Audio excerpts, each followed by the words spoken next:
అందరికీ నమస్కారం. నేను మీ దేవి. శాడిస్ట్ మొగుడు సీజన్ 2 67వ భాగం. రచయిత వనజ గారు.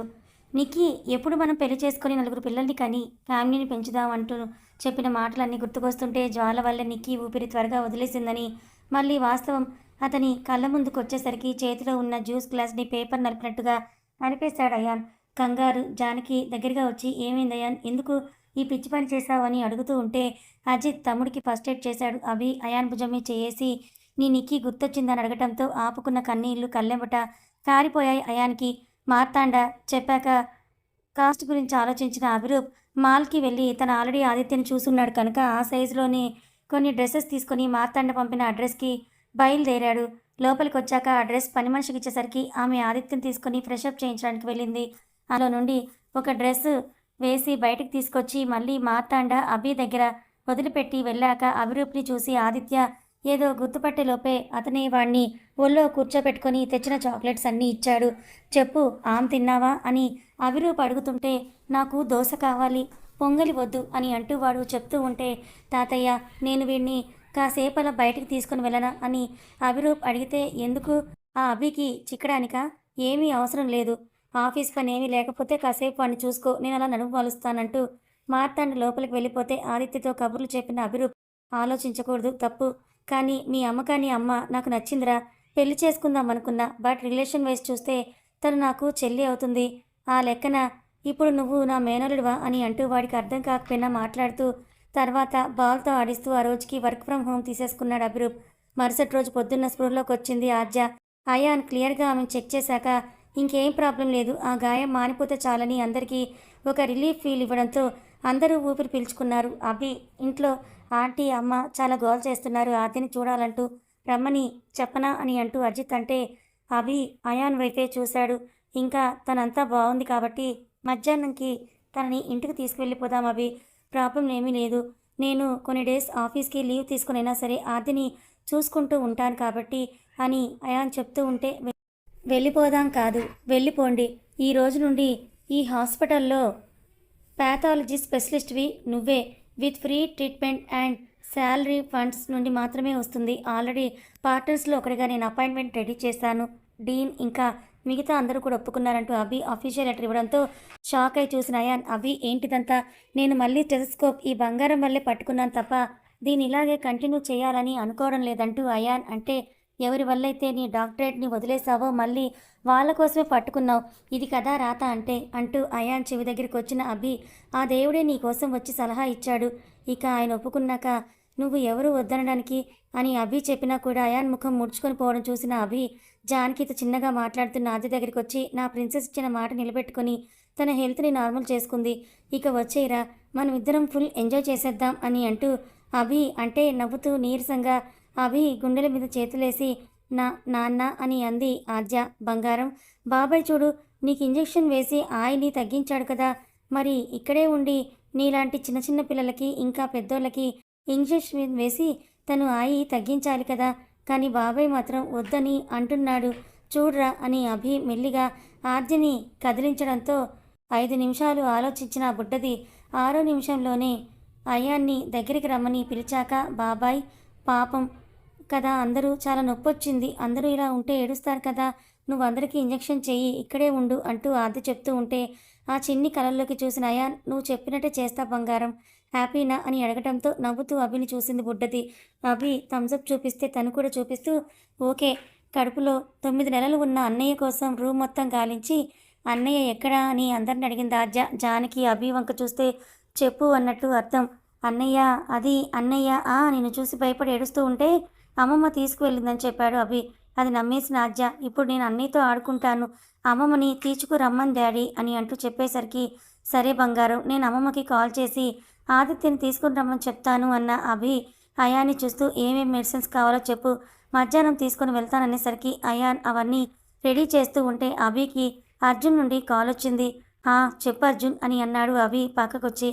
కాల్ లిఫ్ట్ చేసి, ఆదిత్య మార్తాండ దగ్గరే ఉన్నాడంటూ ఎక్కడ ఉన్నారేంటి అని చెప్పాడు అర్జున్, మేము వెళ్ళి తీసుకురామా లేదా నువ్వు వెళ్తావా అని అంటూ అర్జున్ అడిగితే, లేదు ఎల్లుండే కదా కోర్టు హీరింగ్, ఆ లోపు ఏం చేస్తాడో చేయని అని చెప్పిన అభి అర్జున్ చేసిన హెల్ప్కి థ్యాంక్స్ చెప్తూ ఉంటే పర్లేదు అభి, ఇట్స్ మై డ్యూటీ అని అర్జున్ అభి ఈ గోల్ అంతా అయిపోయాక మీరు ఫ్యామిలీతో ఒకసారి మా ఇంటికి రావాలని మరీ చెప్పి కాల్ కట్ చేశాడు. అదే విషయాన్ని అజిత్కి కూడా షేర్ చేసిన అభి మధ్యాహ్నం వరకు హాస్పిటల్లో ఆయన ఇంకా ఆద్య కోసం అన్ని ఫార్మాలిటీస్ కంప్లీట్ చేశాక మంచి టైం చూసుకొని అందరితో అయోధ్యలోకి వెళ్ళాడు. జానకి కాకుండా అభి ఆద్యని ఎత్తుకుంటే జానకిని లోపలికి వెళ్తుంటే జాహ్నవి ఆపేసి దిష్టి నీళ్ళే కదా నేను తీసుకొస్తానని చెప్పి వెళ్ళి ముగ్గురికి తీశాక ఇంట్లోకి అడుగుపెట్టారు అభి జానకి.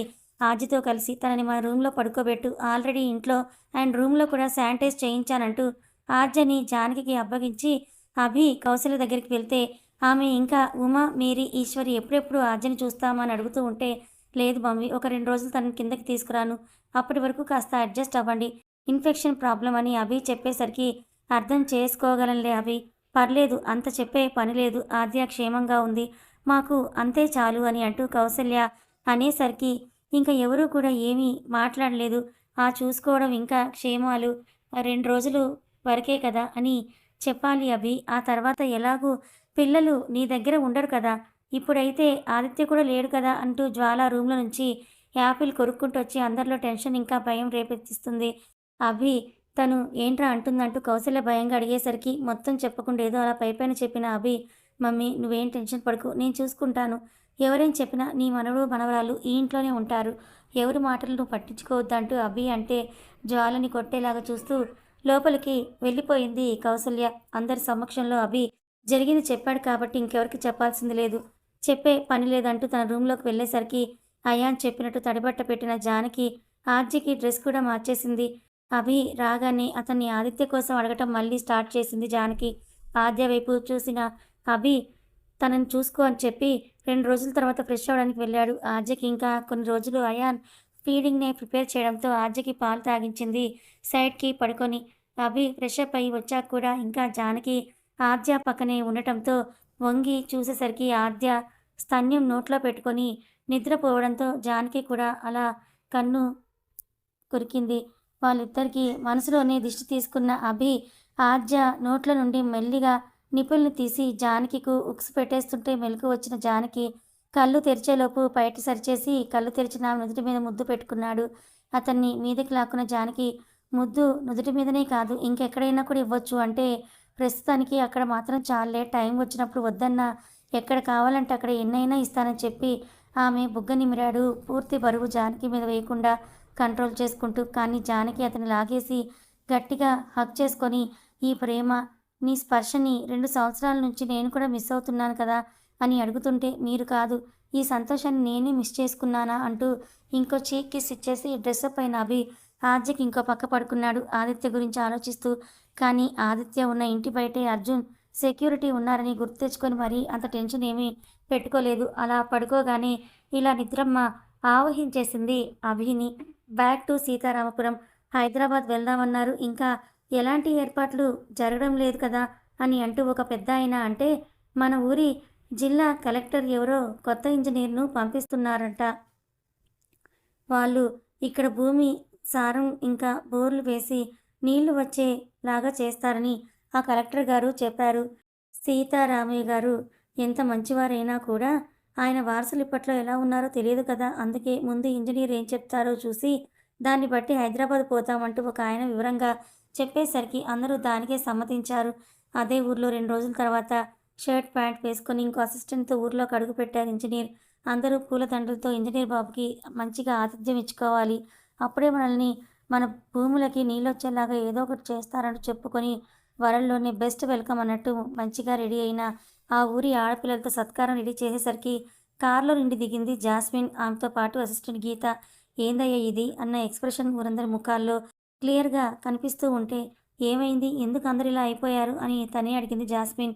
కనుక్కుంటాను మేడం అని గీత ముందుకొచ్చి మీ ఊరికి అపాయింట్ చేసిన ఇంజనీర్ ఈ మేడంనే, ఎందుకు అలా ఉన్నారు, మీ సమస్యలు ఏమైనా ఉంటే చెప్పండి అని గీత అందరికీ గట్టిగా చెప్పడంతో ప్యాంటు షర్ట్లో ఇంజనీర్ సార్ వస్తారనుకుంటుంటే అదే ప్యాంటు షర్ట్తో మేడం వచ్చి నుంచుంది అనుకుంటూ ఆమెకి పూలిచ్చి మాల వేయలేక చదువుకున్నవారు సీతారాంపురంకి స్వాగతమని చెప్పడంతో నవ్వుతూ అవి తీసుకున్న జాస్మిన్ గారు థ్యాంక్ యూ అని చెప్తుంది. ఊరి పెద్దల్లో ఒకరు ముందుకు వచ్చి ఇక్కడ హోటల్ అవి ఇవి ఉండవు కనుక స్కూల్లో ఉన్న ఒక రూమ్ మీకు సిద్ధం చేశాం మేడం అని అంటూ ఉంటే, మేడం అనొద్దు, పేరుతో పిలవండని జాస్మిన్ అంటే, ఆ పేరు నాకు నోటికి తిరగదులేమ్మ, మేడం అనే బాగుంటుందని అంటే, మేడం ఊరి వాళ్ళు రెస్పెక్ట్ ఇచ్చినప్పుడు తీసుకోండి, లేదంటే ఏ కొంచెం అటు ఇటు జరిగినా మనల్ని ఇరగేస్తారని గీత చెవి కొరికేసరికి సరే అని అంది జాస్మిన్. ఇంకా మీకు భోజనం ప్రతిరోజు ఒక్కొక్కరింట్లో నుండి వస్తుంది, మీకు అన్నీ సౌకర్యంగానే ఏర్పాటు చేస్తున్నాం అని ఆ పెద్దాయన చెప్పేసరికి లగేజ్ ఊరి వాళ్ళతో ఒకరు మోసుకొస్తూ ఉంటే రెడీ చేసిన రూమ్‌కి వచ్చిన జాస్మిన్ నైస్ అనుకుంది. లగేజ్ తెచ్చిన అతనికి థాంక్స్ చెప్పి పంపించి ఆ రాత్రి దగ్గర వరకు ఆదిత్యతో ఆడుకున్న అభిరూప్ మార్తాండ వెళ్ళమని చెప్పడంతో సరే తాతయ్య అంటూ వాడికి ఒక ముద్దు పెట్టేసి స్విగ్గీలో ఆర్డర్ చేశాక బయలుదేరుతుంటే, వీడితో ఇంతసేపు ఆడుకున్నావు, పిల్లలంటే ఇష్టం మొదలు అయినట్టుంది నీకు, పెళ్లి చేయనా అని మార్తాండ చెప్పేసరికి ఆయన వ్యంగ్యంగా అన్నాడో లేక అభిరూప్‌కే వ్యంగ్యంగా వినిపించిందో కానీ ఇంకా అంత ఇదిలో లేనులే తాతయ్య, కొన్ని రోజులు వీటికి దూరంగా కంపెనీ మీద మాత్రమే ఉందామనుకుంటున్నా అని చెప్పేసి వెళ్ళిపోయాడు అభిరూప్. నా ఒంట్లో అందరూ ఇలాంటి వాళ్ళే పుడతారా అనుకున్న మార్తాండ ఆదిత్య ముఖంలో వద్దన్న రాజసం కనపడుతుంటే వాడికి దూరంగానే ఉండిపోయాడు. అభిరూప్ ఆర్డర్ చేసిన ఫుడ్ రావడంతో అదే ఆదిత్యకు తినిపించిన పని మనిషి పడుకోబెడితే జాహ్నవితో లేదంటే జానకితో మాత్రమే పడుకోవడం అలవాటున్న బుడ్డోడు జస్ట్ కళ్ళు మూసుకుంటాడంతే, నిద్రపోడు. నేనెప్పుడు మా ఇంటికి వెళ్తాను, చెల్లికి ఎలా ఉందని ఆ చిన్న మెదడులో ఆలోచనలు పుట్టాయి. రాత్రి 9కి మెలకు వచ్చిన జానకి ఇద్దరి వైపు చూసేసరికి తండ్రి కూతుళ్ళు ఇంకా నిద్రపోతూ ఉండడంతో మెల్లిగా అబ్బికి నిద్ర లేపింది. టైం చూసి డిన్నర్ తినేసి పడుకుందురాం అంటూ అతన్ని బలవంతంగా లేపి కిందకి వెళ్ళి అందరూ తిన్నారు అని కనుక్కున్నాక అభికి తను ఫుడ్ తెచ్చుకొని తనే దగ్గరుండి అభికి తినిపించింది జానకి. ఆమెను ఒళ్ళోకి లాక్కొని ఆమె ఎదలో ముఖం దాచుకున్నాడు అభి. అక్కడే ఉండిపోయాడు కాసేపు. టాబ్లెట్స్ ఎఫెక్ట్ వల్ల జానకిలో తెలియని ఉష్ణం పెరిగి అభి చుట్టూ చేతులు బిగించింది. జాస్మిన్ని గుర్తుపెట్టుకుంటారా? ఏమో, ముందు ముందు తెలుస్తుంది ఆమెతో పనేంటో. ఆదిత్య అక్కడ అలా ఉంటే ఇక్కడ అభి జానకి ఇలా అనుకోకండి. ఆదిత్యకి ప్రమాదం లేదు కాబట్టి అభి ఇంతగా ధైర్యంగా ఉన్నాడు. కథ కొనసాగుతుంది. అభి జానకిలు ఇప్పటికైనా తమ సమస్యలన్నీ మర్చిపోయి కాసేపైనా సంతోషంగా ఉంటారా? మరోపక్క ఇక ఆదిత్యకి ఎలాంటి ప్రమాదం లేనట్టేనా? ఆదిత్యని మార్తాండ ఏమీ చేయడా? జాహ్నవి అజిత్ వల్ల మారినట్టు ఈ జ్వాల కూడా అయాన్ వల్ల మారుతుందంటారా? ఏమో, వెయిట్ చేద్దాం. మరి సీతారామపురం సమస్య ఏంటి? ఆ సమస్యని పరిష్కరించడానికి అభి జానకిలు ముందుకొస్తారా? మరోపక్క ఈ జాస్మిన్ ఎవరు తెలుసుకోవాలనుకుంటే ఛానల్ని సబ్స్క్రైబ్ చేసుకొని ఫాలో అవ్వండి. కథ నచ్చితే లైక్ చేయండి. Thank you so much for watching.